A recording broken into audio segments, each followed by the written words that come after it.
Welcome, ladies and gentlemen, to the Digestif. This is the first episode ever, and that's exciting news, or it's horrifying news, because I'm right now talking to 0 listeners, because we're starting this thing off right at 0, and hopefully you will find some sort of interest or reason to want to hear us more as we go. But this is a breakdown of each week in the wine world, a little bit in the music, entertainment, comedy world, maybe a little bit of current events. Maybe it's just me as a miserable 31-year-old fuck trying to break down what's new and what's exciting. In my co-host Robbie Sco, to my left, I'm Sam Mushman. Robbie's in the glory days right now of his dating life. He's in an exciting time. He's a time where he wakes up and his penis is just in a bundle of joy, and his penis looks up into the sky, and it's full of hope and dreams and prospects and opportunity. And I am just a man who is living vicariously through a person in that circumstance. So, Robbie Sco, thank you for giving me that opportunity. And the advice you've already given has been phenomenal and hilarious, is for how to navigate the different ways, different opportunities that is not true. Present themselves. That is not accurate. That is not accurate. Let's start this out very realistic from episode 1. You do not have to bullshit me. All right, the things I've given you, things I've told you to say this man. are borderline horrifying, and I understand that because I'm having fun with it. I can't. My glory days are behind me. I have a loving wife who runs my shit, and this is where it is now, guys. But each week we're going to start out. I bring I'm a stand-up comedian, also certified sommelier, run a wine bar locally around here. My man Robbie is a brilliant musician on the keys, on the vocals. No. Yeah, a little background harmonies occasionally, mainly just playing keys. Yeah, that's one guitar, way to put it. A little background bass, harmony. Drums. I ain't singing leads. Yeah. That means I don't, do re mi fa so re. Yeah, can't do that. Can't do that. We're not trying that. But brilliant on the keys. We'll play 2-3 keyboards at one time. I'm not trying to sell this guy. I'm just telling you things I've saw. It almost questions what does he do in his free time. It's a little bit horrifying if you really think about a man that can do all those things, that is the same type of consistency, meaning 0% body fat, and he wears astrology graphic tees under his fitted suits. This is a man that you want to meet. This is a man you want to get to know, a man you want to cherish, a man that you want to know his inner thoughts and feelings. So we're going to unravel that throughout this experience. We got some stuff to dive into. Yeah. First and foremost is the wine. This week, we are drinking, Robbie, a California Chardonnay, not just any California Chardonnay, the Hansel Vineyards Sabella Chardonnay from Sonoma County. So right off the bat, a little fun fact for any Chardonnay drinkers. The unoaked world of Chardonnays is coming back, ladies and gentlemen. This is a time in 2021 where the wine market's getting a little sick of the overly oaked, overly buttery Chardonnays. Back in the 90s, early 2000s, it was all about new oak. It was taking this beautiful Chardonnay grape that has its own personality, its own texture and fruit flavors, and massacring it in new French oak for a period of 8 to 12 months, which essentially tastes like liquid butter, liquid truffle, mushroom butter, different sorts of hazelnut, almond type of brioche bread notes, and we're still getting those same flavor profiles in this wine.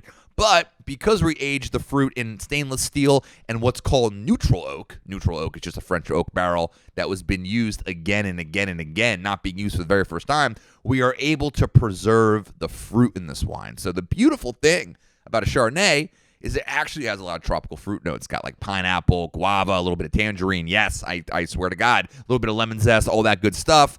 And we are now being able to experience that as well as the oaky flavors. And with that type of balance, it creates a beautiful thing. And here's the thing. I am going to get your palate in a place where your Instagram DMs will become in a better place because of it. These conversations you're having with the young ladies out there, you will be able to talk wine on a level of sophistication that a Gen Zer may or may not be able to do, especially if they're on TikTok. So this is important for you to kind of up your palate. So let's break this wine down. I want to know what you're getting out of the wine. We're learning out here. Here we go.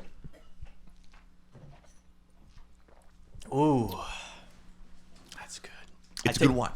I taste the massacre. I really latched onto that word when you were saying it in your description. You're just like massacred in the barrel. Well, this one is not as massacred. This one has that flavor, but it's complemented by fruit. See, the idea of a good California Chardonnay is to preserve the fruit notes, right? it's kind of a life lesson, right? We want to all preserve our fruit, right? This Heyo. is the Chardonnay. This is the middle-aged blonde woman who hasn't gotten too much work done yet, right? This is the one that is still in touch with her feelings, her emotions, is confident in who she is, and she understands that she can have thoughts and opinions at a high level and still be entertaining in a conversation and age perfectly fine and still be beautiful. Does not need to have balloon lips and fake titties to show those things off. The balloon lip fake titty women of the world, those are the California big oaky buttery Chardonnays. It's like, plastic surgery is French oak.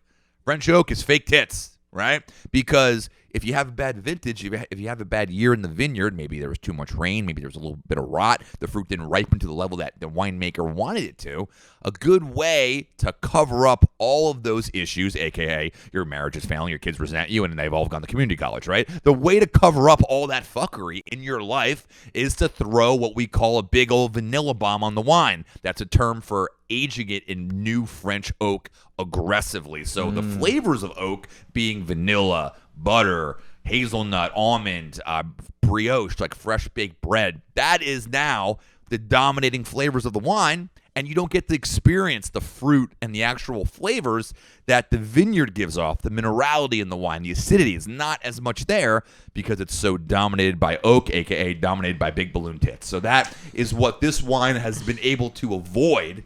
And therefore, this is a wine that will age better and have a better future in the bottle. This will be a beautiful wine 10 years from now. It's the same way that person that didn't, get thousands of dollars of work done will still have a conscience and still have dreams and opportunities 10 years from now that he or she is proud of, And I think that's a solid analogy with the trajectory of over-oaking wine. Exactly. Yeah, and this is something you'll realize quickly. I'm not a sommelier. I'm not super well versed in the ways to describe this, but it just tastes fresh. Like it's just something I could drink often, especially on a hot day. Like honestly, before I met you, I wasn't too into white wines, but like the ones I've tried with you are phenomenal. This one's like just like goes down so easy. It's not something that's like super bitty, like kind of comparable to like a IPA beer. Yeah, man. No, you hit the nail on the head with the word fresh. It's preserving the freshness of the wine. It's preserving essentially an authenticity, but also a youthfulness, right? Mm-hmm. Like Rika's joined us in the room. How you doing, Rika? Good to see you. Rika, at this point in Rika's life, it's clear that she has had zero work done to her. She is a natural, beautiful person. And Rika's going to make the decision in her life. Most likely, she's never going to get any work done because she doesn't need any work done. But, if someone that looked just like Rika, felt that they needed to enhance certain things, that would be the new French oak of wine of the real world, enhancing your features unnecessarily. And Rika, you do not need any of that. And that is why Rika is like the Hansel Vineyards Sabella Chardonnay, right? Is that fair to say, Rika? I'd get boobs, though.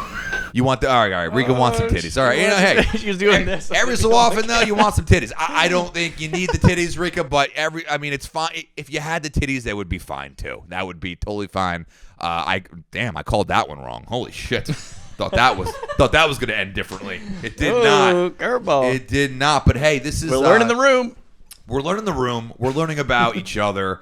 And I look forward to breaking down the dating history of both of you guys, to really kind of talk about where we're at, what's going on in our personal life. We're going to delve into that. We're going to dive into mine as well. It's going to get dark, but it will be fun. We're going to have a lot of experiences. We're going to interview people on this show that have given nothing back to the world. And I think that's an important statement to make. We're going to interview guests that are local.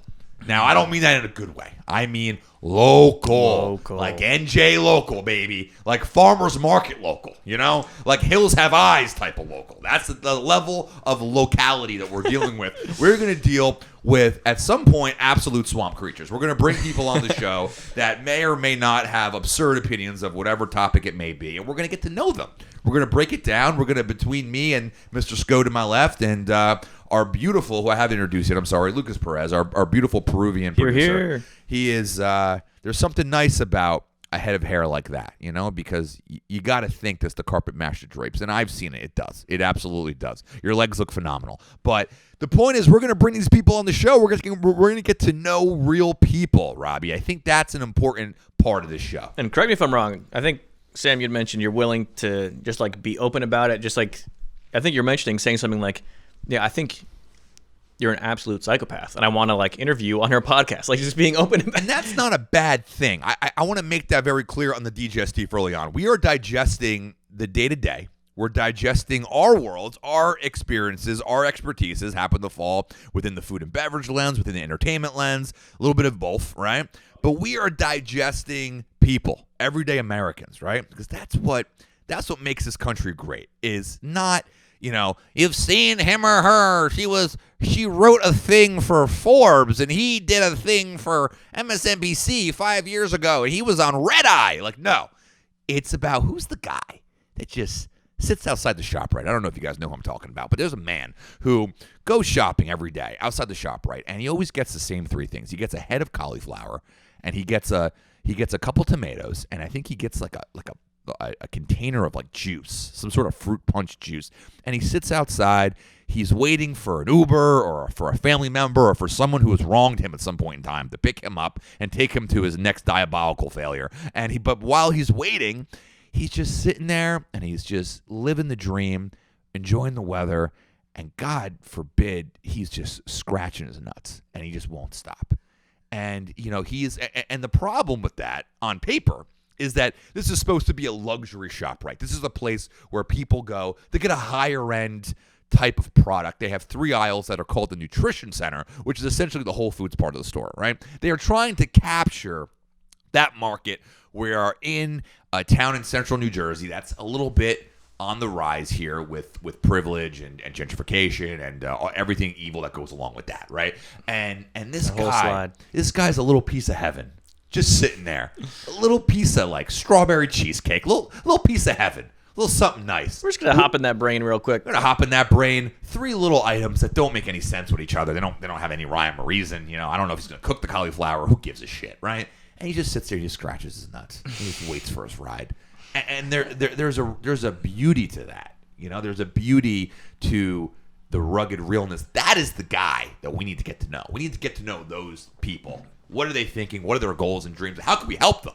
Even a dual interview, right? You're talking about the bouncer and the brawler, right? Just like some local neighborhood pub fight going on. And it's like, listen, what's going on between you guys? Like, what's making you do this right now? We're going to reunite friendships on this show. We're going to bring people together. We're going to bring a very enraged 22-year-old man full of testosterone, full of hate, right? Full of everything evil. And we're going to reunite him with a 30-year-old bouncer full of HGH, full of everything from the GNC store, right? And just full of just wrong decisions from the ages of 23 to 31, right? And we're going to bring these two people and we're going to figure out what is so similar about them. There's a lot. And they're going to get on common ground and they're going to realize that they need to be on the same team. They need to come together with equal parts testosterone and, form and, take on some sort of hate crime down the street. They can do this. They can come together. I'm being facetious. But the point is we're going to have these conversations and we're going to get to know everyday people. I think that's important. Absolutely. But there's you'd mentioned it even when you're introducing me that, got the 0% body fat. Yeah. That I'm just, the scrawny Scandinavian man. And that's true. Okay, so we've learned that now. It took me months to get that out of him. You're a Scandinavian. Yes, sir. Okay, good. Norway.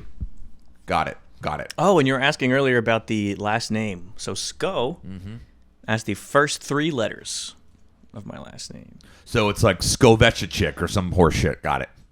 Skorga.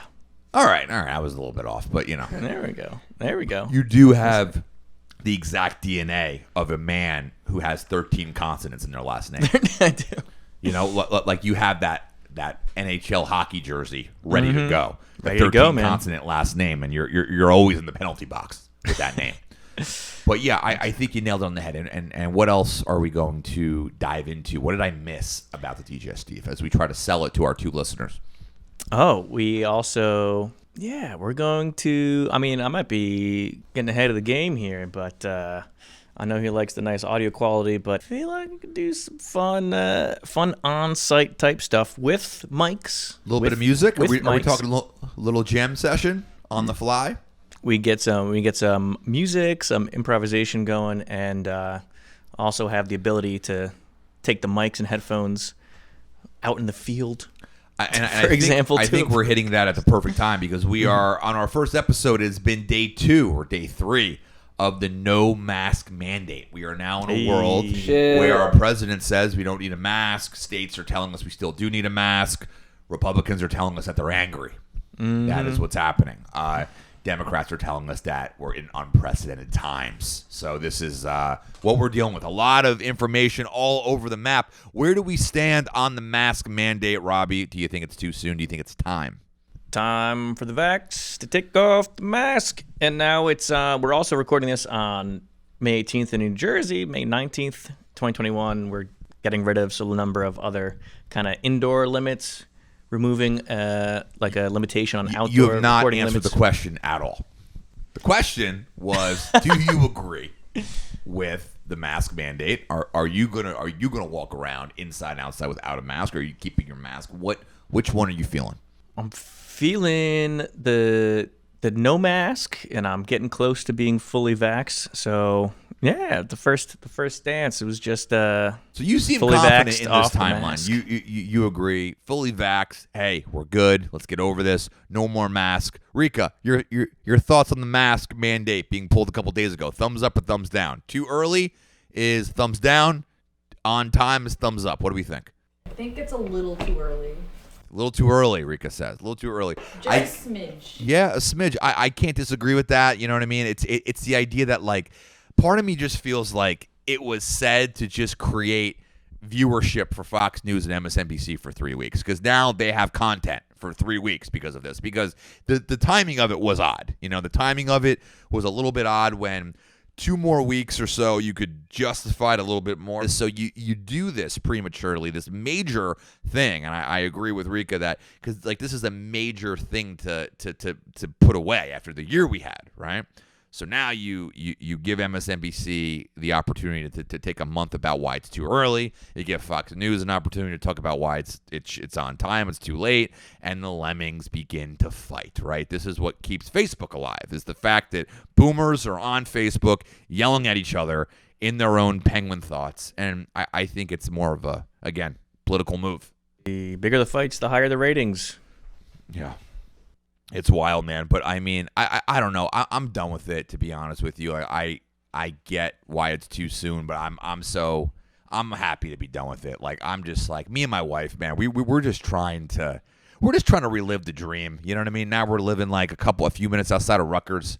We just want to be a part of the party again. We want to infiltrate the fraternity lifestyle. I was talking to Robbie about this earlier. And it's tough, man. You know, you really feel how fucking old you're getting when you move right outside of a major college town, because we want to be a part of it. We want to get invited to the frat party. We were once cool. We were once both in college, somewhat cool according to societal hierarchy that was in place at the time. We thought we were cool, right? We go to our Monday spot now to go out is a place called I'm gonna probably pronounce it wrong, but Escuela Latina. It sounds like a squirting Latina. That's what it sounds like. And it's like the entire logo is just Central and South America. You know, and you go there. It's right off of the bar strip in New Brunswick, and it's just a place where you just get after it on a fucking Monday. You know, mango flavored martinis. Mango flavored margaritas. Who gives a fuck, right? You just get after it. And just go for it. The staff drinks there on Mondays, so we go out there and kind of see the staff. They're all fucking each other. They're all hooking up. They're all kind of, you know, the flirtatious energy is so fresh, you know? It's like a nice fresh like cucumber salad. You dice a cucumber, you smell the freshness. That is the cum and pussy juice that's reeking off of these children, right? They are ready to go. They are ready to get after it with each other. And me and my wife at the age of 31, we just want to be a part of that energy. We want to be considered, you know? We want to sit there and go, hey, we're a couple drinks in too. And we're not succeeding thus far. They're looking at us, and maybe you have some advice for me, but like they're looking at us like, all right, old timers. And like, we're 31. And I just don't think... I mean, I think she has more of a sex appeal than she's ever had, because I feel like every young kid looks at her and goes, okay, cougar. And that's great. You know, like that's awesome. She's growing into that type of persona. You know, she looks like she's a very successful person. She's always made more money than me. And she's a businesswoman, and she plays that up. And then there's me, right? And I think I just come off like a amoeba, lava lamp looking shell of myself, you know? And I'm not garnering the same attention. And in my straight white male ego, that hurts. That's very painful to have to accept, you know? Well, let's see. I don't know what to do. I don't know what to do. Let's see. Have you tried kind of like approaching any little phrases at the bar? Like, hey, how about that latest TikTok? Wow. No, because we're thoughts. We want to be thoughts. Me and my wife just want to be thoughts again. We want to sit there. We want to look cute. We want to get drunk. We want people to be like, hey, we're going to blah, blah, blah, fuck your face off down the street. Are you coming? And we'll be like, yeah, we'll be there. We're not going to go. We're not going to go. But the fact that we might is a beautiful thing. We want to be like, yeah, are you going to go to Club Plush this weekend? Like, hey, maybe. Not going to go. We're not going to Club Plush. There's COVID all over the goddamn walls. We know that. But the idea that we might go. We're not even in the consideration that we might go. And it's very upsetting. We go home and then we have dark satanic sex and we think that's going to wash away the pain, and it doesn't. It doesn't do it. There's simple little communicative ways you can kind of just work your way into their world, right? It's even just like little laugh. You hear them laughing about something. You maybe chime in. You get a little bit closer.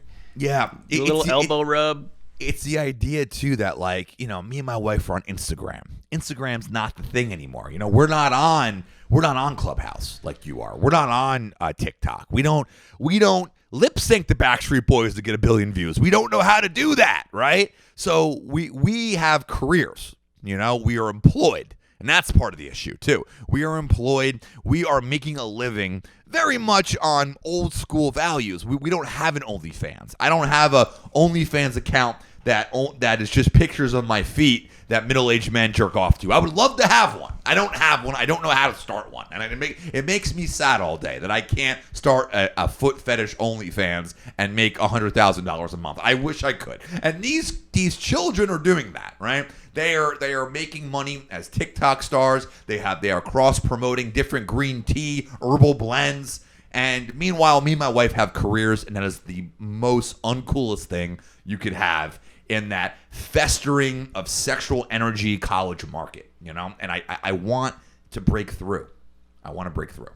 I could help wingman, wingwoman it as well.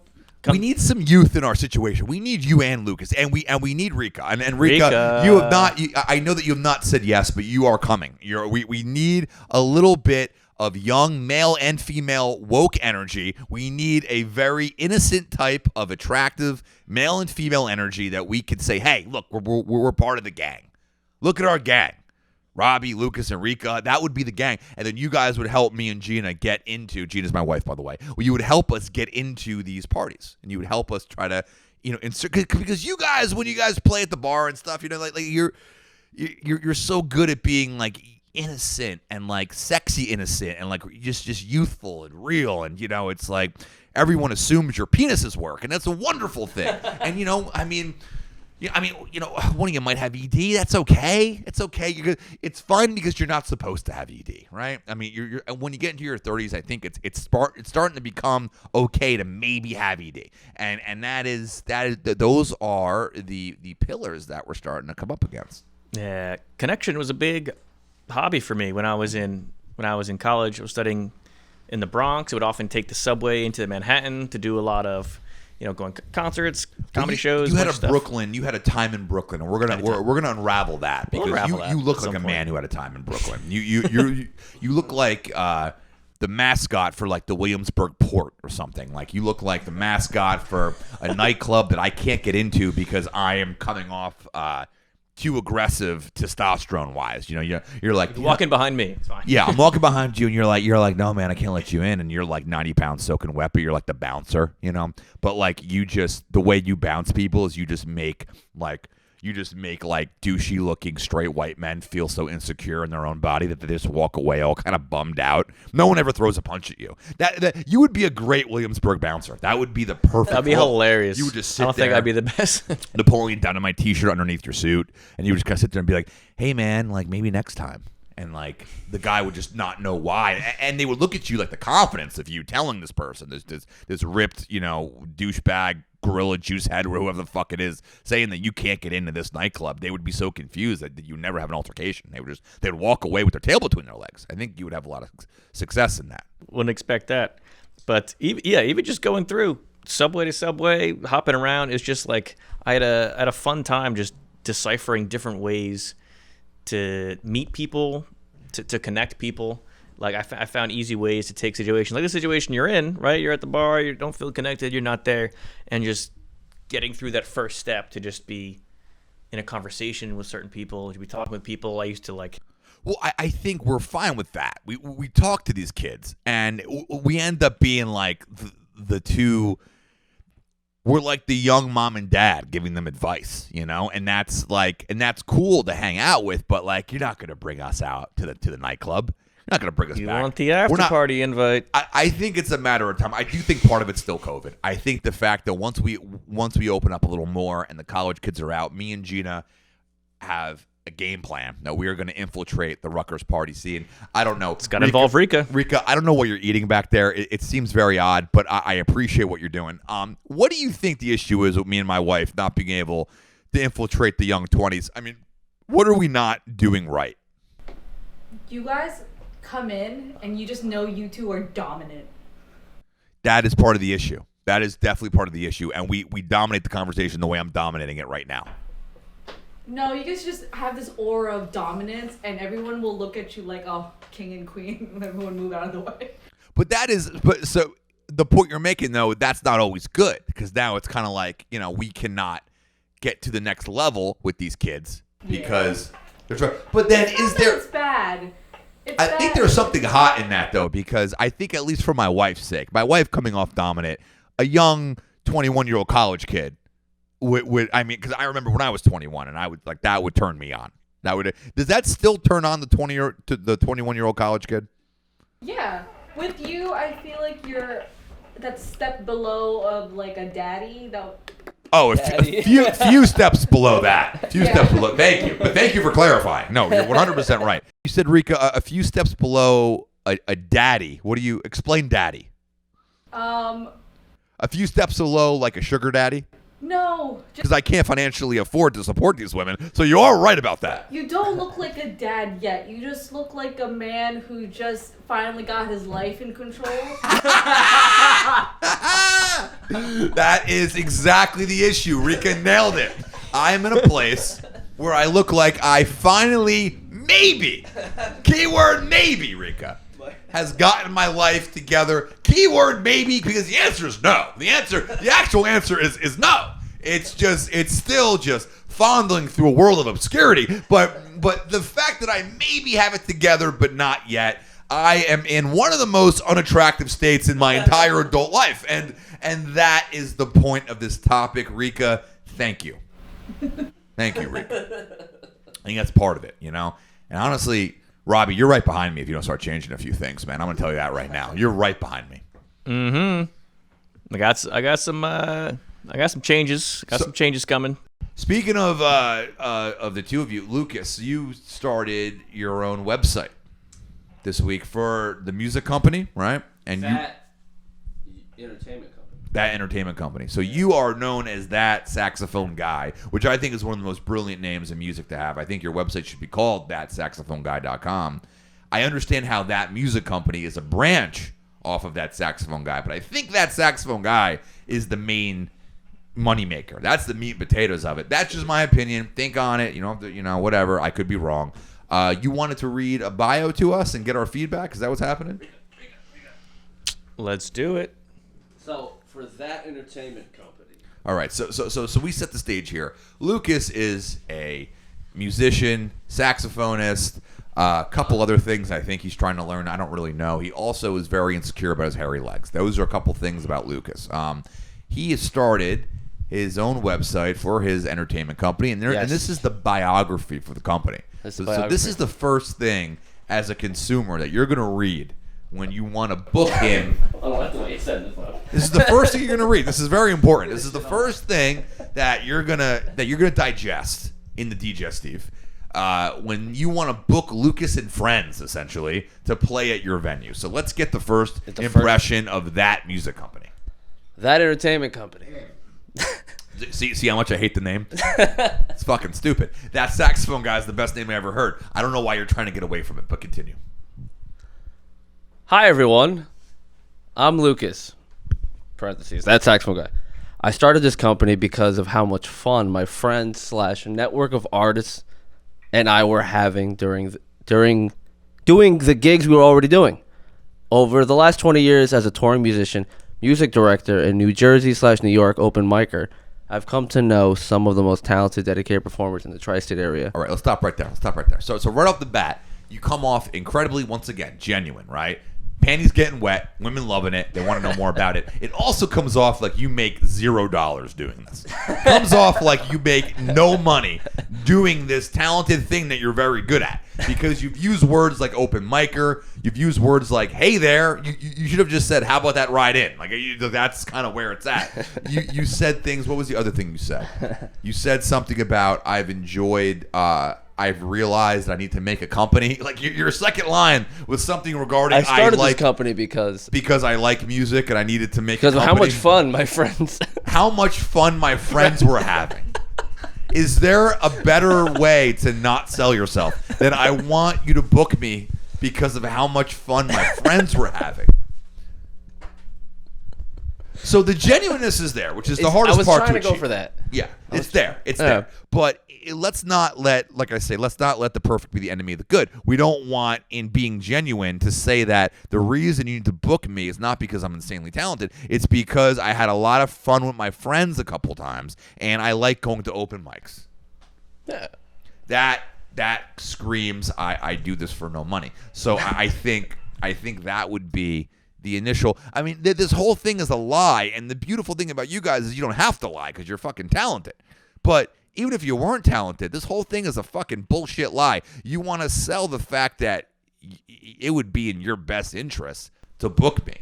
I don't know how to word it. I don't know how to word it. This is the first take. All right, so we'll run 5 back. minutes. So that was the feedback so far. A lot of good, a lot of bad. Let's continue. So I go from corporate events and weddings to backyard parties and bar gigs. All right, now it sounds like you're a slut. Sounds like you're an absolute whore. You'll take any gig.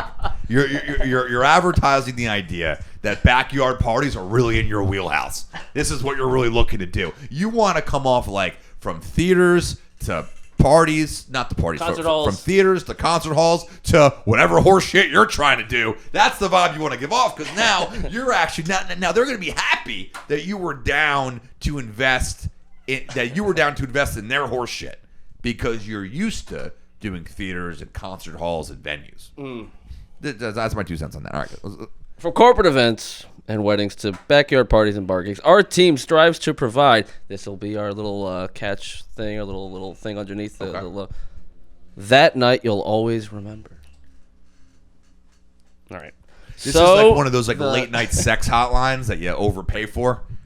You know, where it's just the same like blonde white chick talking to you. You know, there's just no character to it. She's lonely. You're lonely. Great. Let's talk about fucking avocados for a couple minutes. Nobody gives a fuck, right? Better tagline. You deserve a better tagline. That thing. You have the best name in music, man. You're that saxophone guy. It's so the why best not? Can I be fucking the name out owner there. of that entertainment company? You can be, but you don't want to lead with that. You are, hey, I'm that saxophone guy, with your @ handle there, with a clickable URL to your Instagram page that has you doing saxophone solos at Indian weddings. I don't know why you have so many of those, but that's what you do. And people will see that and go, wow, you can get an Indian wedding to turn the fuck up, and I got to book this guy. True. All right, let's keep going. That's pretty, I mean, our team strives to provide that night you'll always remember. So the next time somebody asks you who did your event, you can say we went with that entertainment company. That is great. I do love the idea of it ending with, you went with that saxophone guy. This would be a better bio for your personal page. Why didn't you create a personal page first? You should have did thatsaxophoneguy.com. It just you have so many good headshots. Do you know how many fucking comedians that are actually half decent don't have a fucking headshot? It's like absurd. because we're all clinically unstable and not well, but the idea of like not getting and then there's comedians that have never done anything but an open mic that have 37 headshots.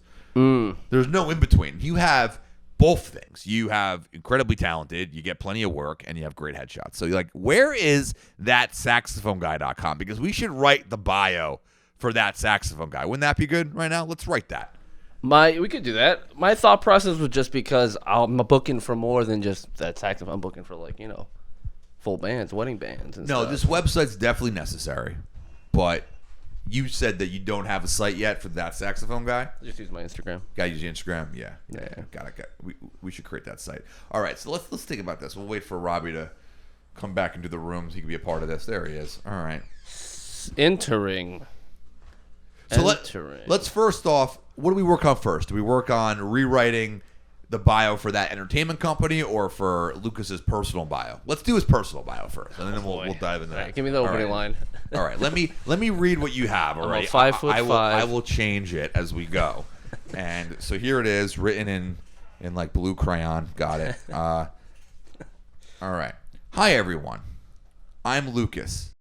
For those of you who don't know me, I range around 5'5" to 5'6" given the day.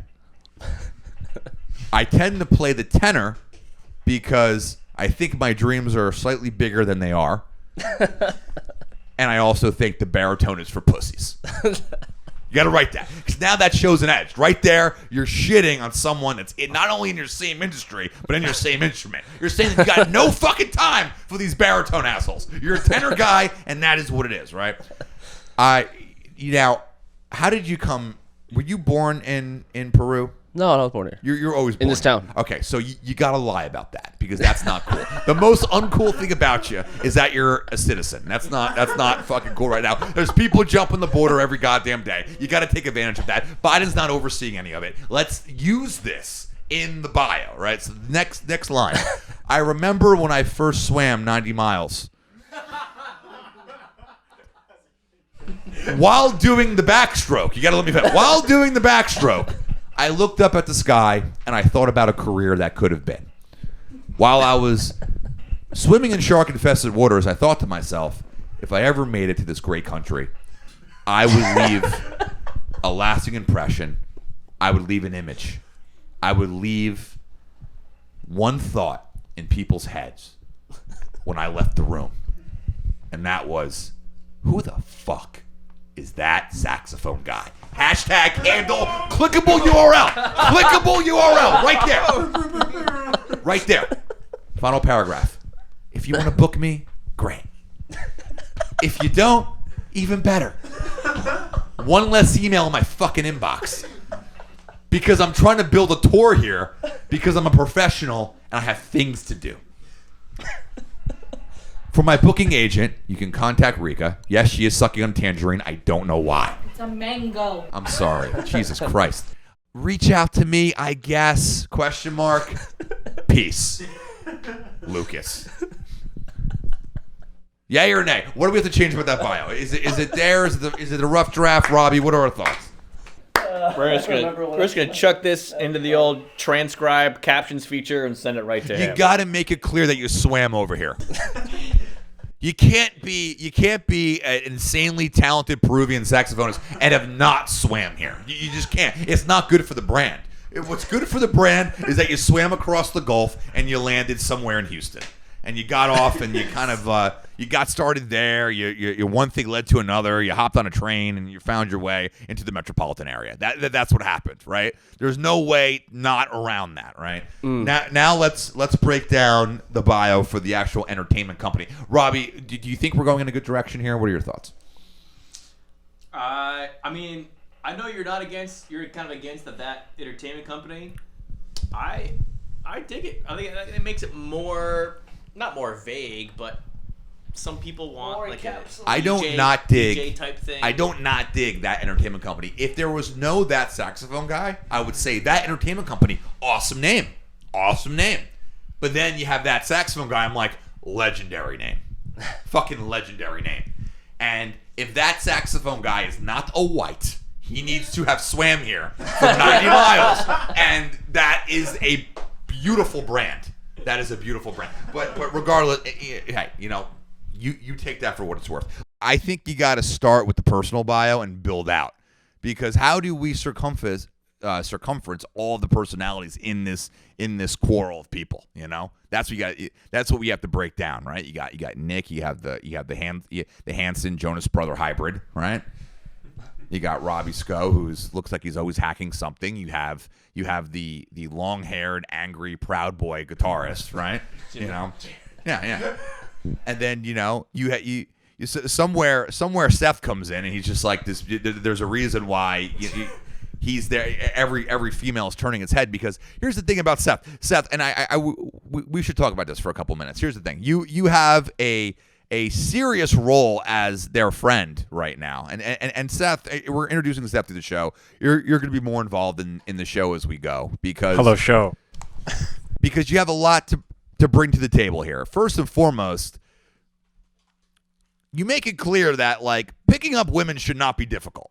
This is not a difficult thing. I don't know why people make it such a big fucking deal, right? And I want to see if you're in agreement with this. Everyone's like, oh my God, how do you pick up women? How do you get women to get to like me and stuff? What is so fucking hard about being beautiful, being 6'4" to 6'5", being always in a happy state of therapeutic beauty, and being confident in oneself and inner self-worth? What is so fucking difficult about that? Try to make it seem easy, but it ain't easy being breezy, as someone said once upon a time. You see, I Seth, have no idea. Now you're trying Listen, too hard. Let me now tell you're trying you. too No, hard. I You am. were doing It's great. like, you were doing great until you're hyping me up. I don't know. You were doing great just sitting there. Yeah. You actually, honestly, I think you lost a couple women on that first statement. But It's usually what happens when I open my mouth. No, but here's the thing: like your voice is even buttery. There's a butteriness to your voice right now. So how can you help Lucas and Robbie, because they talk you up? They say that you're definitely a man you got to have in the room to kind of make things happen. What is the key that can help their dichotomy of the women that they're talking to? Now, I don't want to come to this too quickly. Yeah. But your lack of response makes me have to go right to the bottom line of this conversation, and that is the OnlyFans page. Okay, we have to dive into this. Diving right in. So we're gonna dive right in. So the idea of, I talked earlier about how me and my wife are trying to infiltrate the young college scene. We now live right outside of Rutgers. We go on a Monday. We get after it at a margarita bar. We're trying to get liquored up. We're trying to hang out with these young, hot fucking people. We were once young and hot, right? Now we're both older. She's still hot. I'm neither. And we're trying to figure out what went wrong. And we don't have the same respect level, right? So the big thing, and I think one of the things is because we have careers. Having careers is not cool anymore. What is cool is having TikTok sponsorships and having an OnlyFans page. Making $100,000 a month, showing pictures of your feet, and having middle-aged men jerk off to them. Am I right? Quite true. It's a ridiculous amount of money these girls be bringing in. So these girls, and possibly yourself, let's bring us into this. So there, we have dabbled in maybe not the OnlyFans world, but in a world where you might be showcasing your goods, your body, we won't use your last name on the show. It's okay. Well, no, it's all right. I do have an OnlyFans. Okay, so we've come clean about this. I am coming clean, but it's not what you think. It is for music and such. But I've thought about. See how fucking brilliant that is. Do you see how fucking brilliant that is? An OnlyFans page for music. He might as well have an OnlyFans page for slam poetry. It doesn't make a fucking difference. He's got the perfect amount of mulatto undertones, height range, hairline, and personality to pull that off.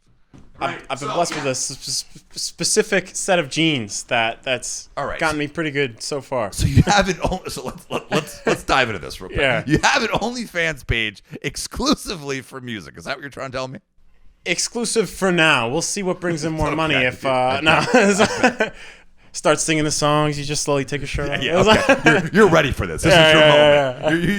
yeah. You've been getting ready for this one. I've taken my shirt off twice on 2 separate gigs, but that's it. Well, I believe you because when you play music, you wear the Stevie Wonder glasses like you're blind. So, I mean, you don't give a shit if your shirt's on or off. Yeah, exactly. Right? What do I know? I'm blind. Yeah.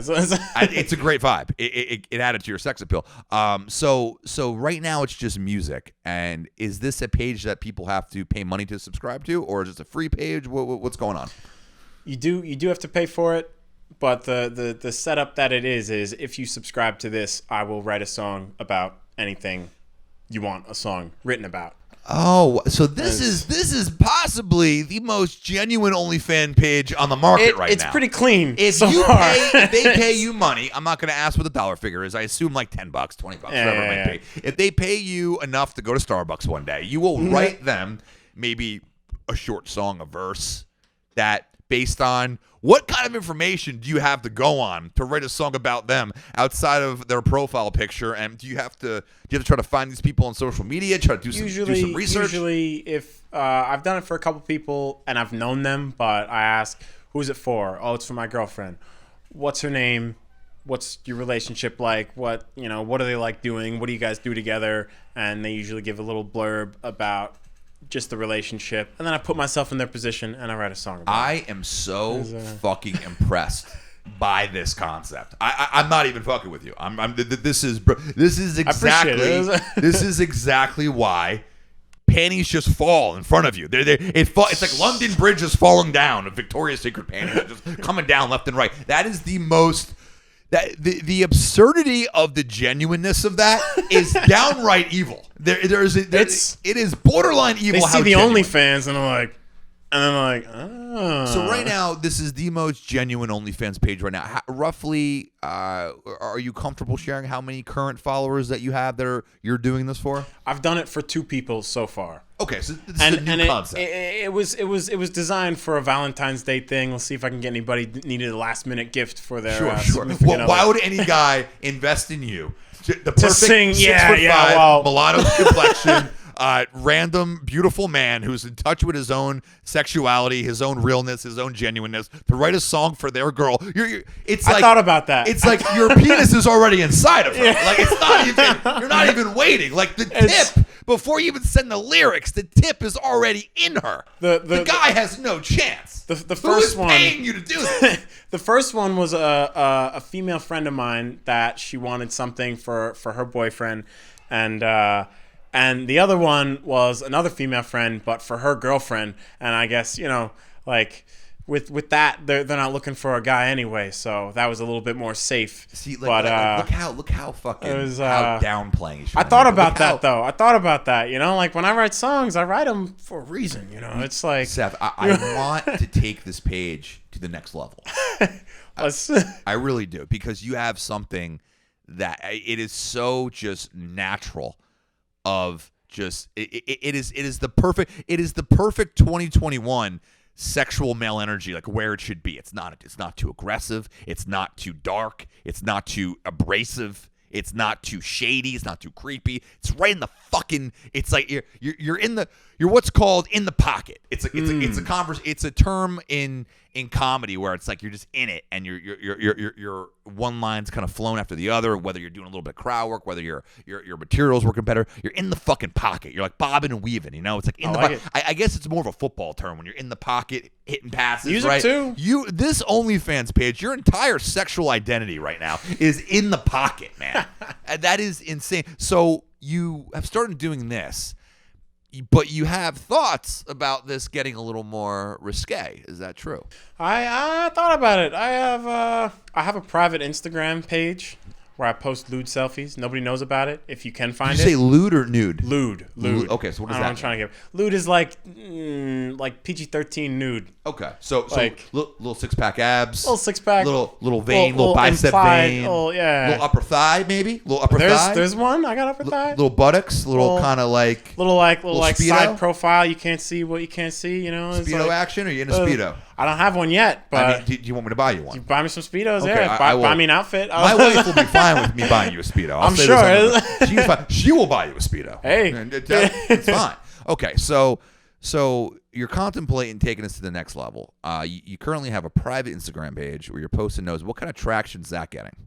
It's so private that if you can find it, you can find it. Otherwise, you will never know I how. am gonna come in my fucking bed. You understand how hot that is? Wait, you say that what you just said again. Jesus Christ, this guy's perfect. Say okay. Why it doesn't have traction? Why? I asked him, does the page have traction? I want to know.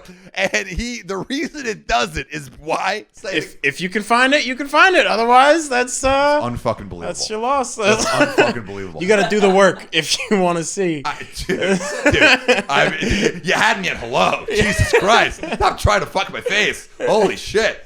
All right. So the private Instagram page is one thing. That's getting traction. And then you have, okay, and you got the OnlyFans that is strictly like the most professional way of Mr. Steal Your Girl. That's all that is.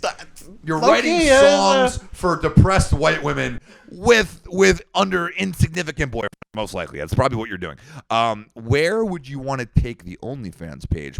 Is there more than one option where this page could go, or is there a vision for where this page is going? There's definitely a couple ways it could go.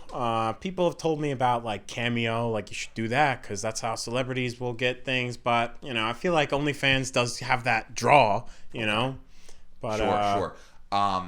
So you could rent me out. It's okay. I will. I'll do but name your price. Name your fucking price. Oh my god, me and my wife, we'll have an afternoon with you. That sounds fucked up. You're a beautiful man. They could rent you out. I'm easy. You got a date you want some live music for? I'll do it. So I've had that. I've wanted to do that since I was in 5th grade. Is being rented out. Being rented out. I mean, specifically I have for masturbated dates. to that too. I never thought that would be my reality. I would masturbate to that when I was in the 6th grade, of course. Yeah. No. So what would that, from a business model standpoint, is that like a manservant? Have you heard of the service manservants? I've heard this. I've heard the term. So it's essentially attractive men from LA and another in like Miami. I think it's the two offices are where you can a girl who's in some sort of a rigid midlife crisis and borderline suicidal can rent out an attractive man for the day to bring to a party. Let's say it's after like a tough breakup or something. That's a thing. Or a bunch of women that just don't give a fuck. And this is, they can rent out attractive men to like be servers at their pool party, and they just can hang out with hot men that will listen to their feelings and say all the things that you probably do and say. So this is essentially could this be a similar model to a manservant? What does I do like renting, that route. Okay, so we're gonna hypothetically, I'm gonna be the guy calling to rent you out to like I'm a local investment banker or whatever, and I'm looking to rent you out to my wife. How would that conversation go? So what's going on between you and your wife? Like what? I mean, here's the thing. I don't. What's going on? What's not going on? I mean, here's what's happening. Dude, I'm 62. Okay. I've been there, done that. My dick doesn't work anymore. I mean, she's fine. She's doing fine, but she needs a little action, right? So you have a rental service. I'm on. Somehow I stumbled upon your private Instagram page, sir. And I'm one of your 4 followers, and I've liked all 17 of your pictures. Okay? I'm a very high up executive in JP Morgan, and I want to rent you out to my wife for the afternoon. What are your prices and services? What do they entail? Well, it all depends on what you want. I mean, music. That's. I want to lock you in my basement for 7 days. Is that a service? 7 days? Yeah, I mean, we'll feed you. Do we got? Okay, yeah. That's. I know humans can go without food for a month. Water 3 days. So you gotta. So what are, if I don't know, I'm new to renting out. I haven't had sex with my wife in 6.5 months. What are some of the services I could pick in your portfolio? So, do you want me to just get the ball rolling so you guys are both ready to do it? Do you just need someone to just take the reins for you? Like, what, Are you asking if you want to eat my wife's ass? I mean, what does your wife want to eat? I don't know. I mean, she doesn't care. She's fine. All She'll eat anything. So the overall goal is to, make please the woman, make her happy, right? Okay. You want to... All right. So what we've learned from this hypothetical is that you're very you talk in metaphors when you I'm do flexible. business. I'm flexible. No, you're more than you're talking in tongue that I'm trying to understand your business. You're not selling yourself at all, by the way. I don't know price points. I don't know competitive rates. I don't know what the market is. I don't know any of that. But essentially, how are you? What is? I mean, is this going to be an hourly rate? What are we looking at here? It could be, if it's a music thing, hourly rate. If you want specific things, this ain't a if you want music specific thing. things, Let's if you cut want to the specific fucking things, chase. like we gotta I called be a talking 6'5" about. mulatto, perfect hairline man who's secure with himself, has thoughts and feelings, desires and dreams, who knows who he is, who has dreams in the future, who has a stable job, who has a good hairline. He stands up straight when he wakes up in the morning. He eats his Cheerios. I'm not here for the fucking music. I run JP Morgan. I'm looking for your sexual services. My dick doesn't work. What do you provide? All right, well, then we're talking a whole nother thing.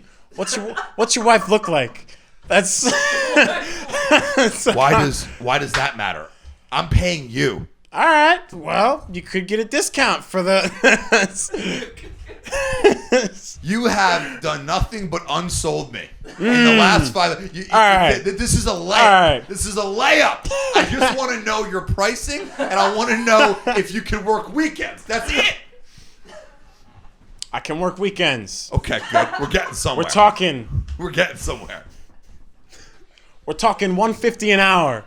$150 an hour. There we go. That's, we go. I think that's my rate. I've been trying to come up with it this whole time. I think that's fair. Okay. And I'm sorry I put you on the spot. Yeah, that's all right. But this is important. This is This is we're good to know, 'cause building. what if somebody comes up to me? Well, today we're building a brand. We're building the Seth facetious sex model musician brand. We're building that, and it all starts with what is your rate. I think 150 is fair to start. Everybody has a price, right? I think by like your third, very happily, emotionally satisfied client, you can up that to 2. Once you start proving the product. Exactly. Which, and I appreciate you starting humble, because for most people that look like you wouldn't have to. But you're very self-aware. I appreciate your self-awareness. No, I do. That's a good rate to start. Let's get away. I know we're having fun here, but at the end of the day, the reason this is so entertaining, Seth, is because this is a brilliant business model, and I want to break it down with you. The reason it's funny is because you don't realize, I think, how good of a business model it is. I didn't take it to this route, or at least to this extent. No, you took it here. I just got it the conversation. You got the snowball running. Yeah. This turned into an avalanche very quickly. Because this has all been premeditated. But I think that's a good start. And then what type of services? So would there be any services that are just completely unsexual? Would it be a service of like you just taking them out to dinner and hearing out someone's feelings and taking them to a movie? That could be a service. Yeah, no, it's definitely a service. Because you have a presence, right? When as another tall guy, like, I can admit, like the one good thing about being tall, people notice. There's a presence, right? Yeah. So the idea of a 6'4", 6'5", beautiful man taking out a woman who's cripplingly depressed and riddled with anxiety out on a date will turn her week around, right? So there's a price point for that. I would say, yeah, 50, 80 an hour, just to kind of sit there and listen to her. It's going to be the worst conversation. You just got to sit there. You got to just try to act like it's interesting. Yeah. I'm do good what at you that. gotta I do. mean, I work at a cafe. I'm good at talking to people. Good. I mean, the way you said that was like, again, I keep getting a half chub. It's absurd. It's absurd. So you have the first service. The first service is the emotional side, and then the second service is just like, I mean, I think the man service route could be good. How do you feel about just being a waiter in a Speedo at a pool party for a bunch of women who are, in riddledly negative relationships? Easily take that job. Right. Easy. What's the hourly rate for that? 100? Hundo? Oh, yeah. Hundo, right? Yeah. Hundo an hour, yeah. The 150. Now the 150, here's the thing. It might start to get weird. This is in the vague area where you may not have to insert your penis anywhere yet, but you might have to suck a foot. You might have to suck a foot. You might have to massage a foot. You might have to lick whipped cream off of places. Are you ready for that? Massages and all that, that's pretty good. Sucking toes, I think I'd be, depends on the toe, but it's a little. So if it's any toe, you might have to cover yourself with it. If we're talking about orifices, an hour. if we're talking about orifice play, Yeah. then it's a little different. I think all these rates though, Seth, are very reasonable compared to the market. I think you're really coming in low. So you try to give them a good price that they can do. I mean, there's people and then- doing this that look like Neanderthals compared to you, and I think this is a good business model. Robbie, can you chime in here? What are your thoughts on this business model? Do you think this has legs? What do you? Run with it, brother. I mean, you don't realize you can charge an arm and a leg for this kind of a thing. Arm That's and what a you're leg. saying, right? Arm and a leg. We have to figure out too, though, Seth. This is where you have to just be very. I mean, I think you have enough self-awareness to break this down. What are your strengths and weaknesses sexually, right? So, are you the type of guy that is good at the basic kind of stuff, or are you the kind of guy that is emotionally in tune enough, which I think you might be, to explore some kinks that you may or may not be comfortable with, if it's that person's kinks? I mean, how far could we go? And I want to bring Rika her thoughts on this too to see if this has legs. But Seth, what do you think your strengths are here? I'm definitely willing to explore, the basic sex acts, easy. That's Easy. been said and done. Okay. But Okay. I'm a young boy, I gotta. Why are you answering the questions like you're rapping? This. It sounds like I, you're right. No. This could be part of the sell. The fact that like you're with this guy and he will only talk in rap lyrics. He will- The drum beats come in and like back. It's like I'll there's a do- beat I'll in do the what background. you want me to do. Yeah. Yeah, I mean that's probably the worst service you have of all of them. But I Wow. mean, like, we'll Wow. stick to the other ones. The other ones are there. I think the idea of the songwriting's great. Play a little piano song on them. You have that skill set. You have the skill set for out in public, making people feel comfortable. Lastly, what is the timeline on this page getting started? When is this page going to go from the most innocent OnlyFans on the market to potentially you just a Central Jersey whore? It depends on how hot this hot girl summer is going to be, 2021. Okay. It depends on Now, who's financially, out do here. the financials have something to do with this too? I mean, like this could be a very financially lucrative summer for you. I mean, Do you know how many horny single people are out there right now? I believe it. This is after everything's opening up. Masks are coming off. People are starting to get vaccinated. Gonna see all the goods. Now, the big question is, are you able to take a client that may be a different gender from the one that you are interested in, or is that where the line is? That might be where the price goes just up a little bit So more. we're down. Okay, good. See, So now that's a it's- good whore. That's a good whore. It's a boundary that you can get past, That's a good whore. but it's a different paywall. It's a different. Absolutely. and that should be, I mean, should that be a separate paywall for like a more of a, to explore more of a gay page, to kind of tap into that market? Because That could be. You are But the groomed. thing I mean, is, here's the thing I about- think here's the thing with all my that. gay friends are incredibly in great shape and they're incredibly well groomed. You have that going on. Well, the thing about switching over to that market, then I might get flooded with the. You will. That market's a little different. You go But- on Grindr, it's easy. But There's, you are not a full blown homosexual. This is true. So which that is why I feel like the they're most gonna want that attractive- even more. There you go. And they're gonna. All right, you've thought about this. This is great. Seth, this has been really. I want to revisit this. I want to see how the OnlyFans page progresses, and I really appreciate you opening up about it. There's a lot of new ideas flowing in my head now about where this could go. Good. And next time I might be more prepared to answer some of your questions. No. The best answers are the real gut reaction on the spot. And I think we've come up with a good brand today. I like it. Awesome. I like knowing where this could possibly lead to. Awesome. Well, thank you for your time, Seth. Thank Always you. a pleasure. Thank We you. will have you back. We'll have you back. Let's get Robbie back in here. Robbie, you wanted just to sit back and watch that unfold. What are your thoughts about? I mean, honestly, I want to help. I'm trying to form multiple streams of income. I'm trying to invest in Dogecoin, but I think what's more profitable than Dogecoin is Seth's OnlyFans future. You could go big. You could take it big. You're asking the big questions to get him to just plow that through. Get it from Yeah, just teetering along to actually. I mean, Seth was great. I appreciate him on the. We'll definitely. It's great having him locally. Like these are the guests we're gonna have, guys. Remember, like this is the point. The first episode was to give you a little taste of what the Digestif is. The Digestif is gonna be a little bit of wine education each month. It's gonna be breaking down Robbie's single dating life, as difficult as you can tell that seems to be. We're gonna slowly break it down, and we're gonna get him to open up about what he's trying to do, who he's looking for. You may be the lucky young lady to date this man, this very talented, obscure, creatively diverse man who still could have someone hiding in his basement. We are not sure, but we will find out as the show progresses. And we're gonna have a lot of random interviews with interesting people, and we're gonna have a lot of fun. I think this is gonna be good. Absolutely. Guys, we will dive into all of that more in the next episode. This was the we're running low on time. This has been the Digestif. You could check this episode out every week. I don't know when Robbie's uploading this shit yet to the masses. I will know by next week. I'll let you make that call. You can, if you any dates coming up for me, you can see if you want to go see some stand up. You can see me at Stand Up New York Comedy Club next Wednesday, or when this is released, maybe this Wednesday, May 26th at Stand Up New York on the 8 p.m. show. I'm also headlining my Vino Comic comedy show at Stand Up New York Comedy Club as well in the Upper West Side in New York on June 16th, running the full stand-up comedy show about wine. The tickets are going to come with, obviously, admission to the show, but also a complimentary wine tasting, a little bit of cheese. There's going to be some other really great, talented comics on the show. Definitely look out for that. I'll have a ticket link in our bio soon. Robbie, I'm sure you got plenty of stuff happening. What's going on? Excellent. Yeah, so I've got a lot of show dates just coming up, so go ahead and check out Instagram.com/RobbieSco, ROBBIESKO, for shows in the New Jersey surrounding area.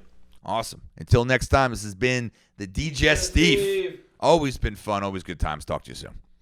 Cheers.